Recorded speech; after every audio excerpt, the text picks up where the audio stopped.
Hey, real quick, I wanted to give 5 tips on living frugally. Um, and to me, this is completely different from being like stingy or, you know, it should in no way take away from generosity or helping people out. Actually, for me, being cheap goes hand in hand to be then enables me to be generous and a caring person and able to help those when needed. So if I can kind of rein in some of my expenses, then I can help other people out. So the first one, and then I'll go in order of importance and magnitude. The first is your living situation. So this may not work for everyone depending on your situation, but for me, as opposed to renting a house or an apartment, or obviously it would be ideal to own own a house or something like that, but I'm not quite to that point. So my advice is, if you're renting, try to get something off of like Facebook Marketplace. See if you can rent a room or a floor or a house from someone there. You can usually save quite a bit of money and get away from paying things like utilities, brokerage fees, and you may even get to pay month to month instead of being locked into a lease. And a lot of times I think the fees and security deposits are not quite as bad. So I have done it both ways in that regard, as far as like going through more of a legitimate like realtor to find or a broker to find an apartment, signing a lease and all that. I think it's much better to go through a place like Facebook Marketplace. I would not advise going through Craigslist. That I did that a few times and it was extremely sketchy. So maybe that's worked for some people, but that's not. I would never do that again personally. Number 2 is with transportation.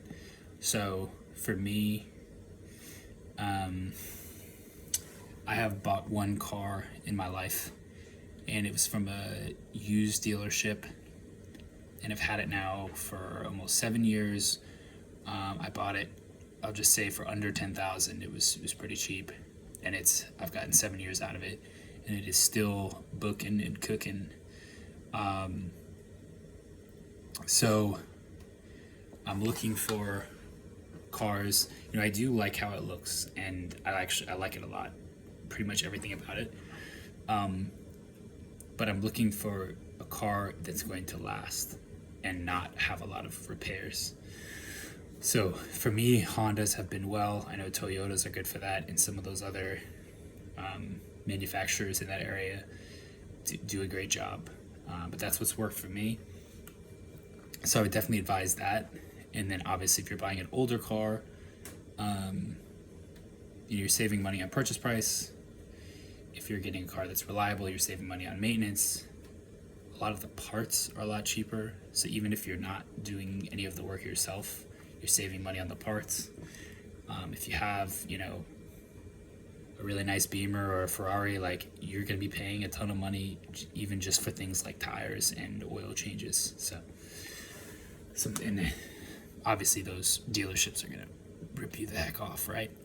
So, and then the other thing is, if you buy an older car, maybe you're able to, like, I was able to buy this car on my like debit card, which was pretty great. So there's no payment, and then there was no need for comprehensive insurance because, if I crash it, knock on wood, it's lasted me 7 years, but that saves you a ton of money in insurance. So those are the first 2 things. If I had to buy it again, I would probably go through Facebook Marketplace once again. Like, I kind of check out cars here and there, and I think I would do it through Facebook Marketplace for my next car. Probably gonna get an old reliable car through there. Okay. Number 3. What's number 3?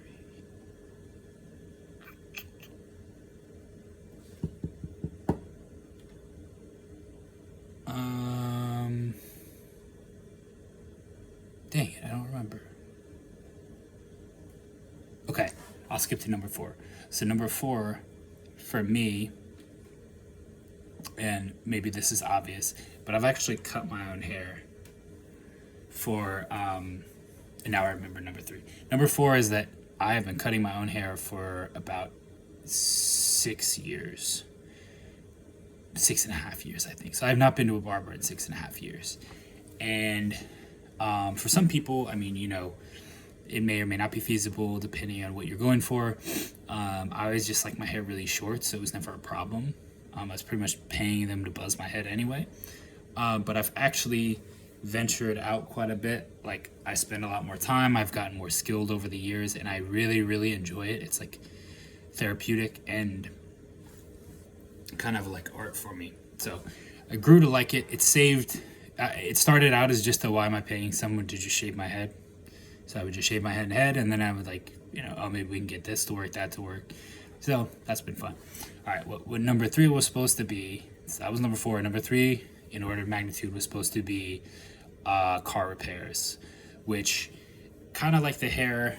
I remember like I finally got a car, and I was paying someone to change the oil, and I'm like, this isn't that hard. I'm spending all this time bringing the car, dropping it off, waiting for something that I can easily do. Like, I've changed oil before.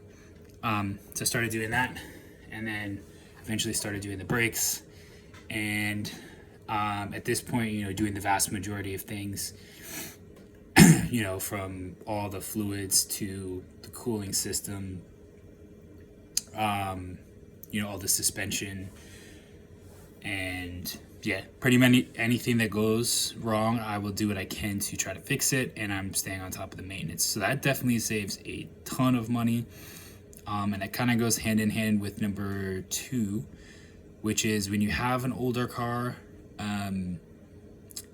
For me, it would be difficult to have a really nice car that I worked on, especially if I was like trying something new.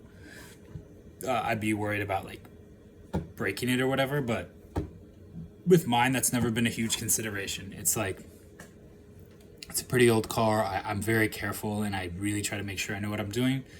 But, again, knock on wood, if something were to go wrong during one of my repairs, I'm not too worried about it. Like, it's not going to keep me up at night.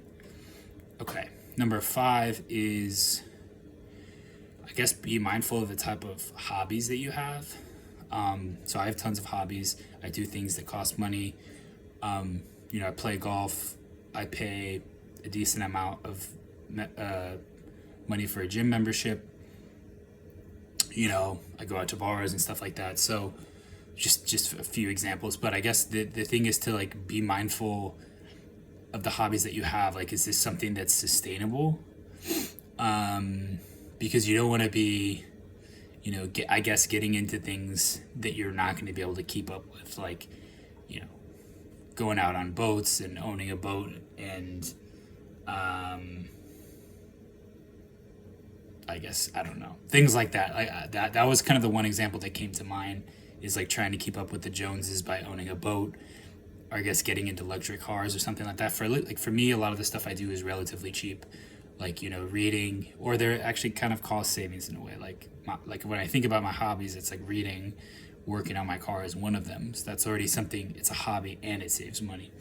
So it's kind of cool how that works out. Or, lifting weights, going on walks, things like that. So, I mean, I also go on trips.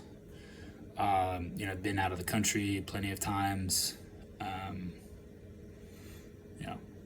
Been skydiving. So it's, you want to experience, like, you don't make money just to hold on to it forever. But just got to be mindful, I guess, of if you're setting the bar too high, biting off more than you can chew.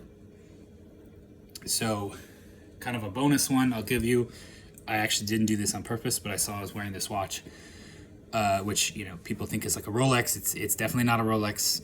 It's a Michael Kors watch, and like watches, for instance, and a lot of other things, I will buy on Facebook Marketplace, once again, plug in them, or eBay. So I bought this on eBay for not that much. It was like 100 something, and people think it's like it costs thousands of dollars. And I got it because, you know, not to look cool. Like I really love the way it looks. But yeah, so that'd be the bonus one, is like anything that you can buy new, you should be able to buy on eBay or Facebook Marketplace. And that doesn't pertain to every type of purchase, but if I'm getting, you know, something like a watch or some cologne, car stuff, always look in there. These AirPods, you know, you got to be careful because you don't have as much reassurance. Maybe they don't have like a return policy or anything, but if it's something that, you know, isn't that big of a purchase, I would definitely check there. So anyway, that's my 5 tips plus a bonus tip. Hope you find that helpful. Let me know what you think. Thank you.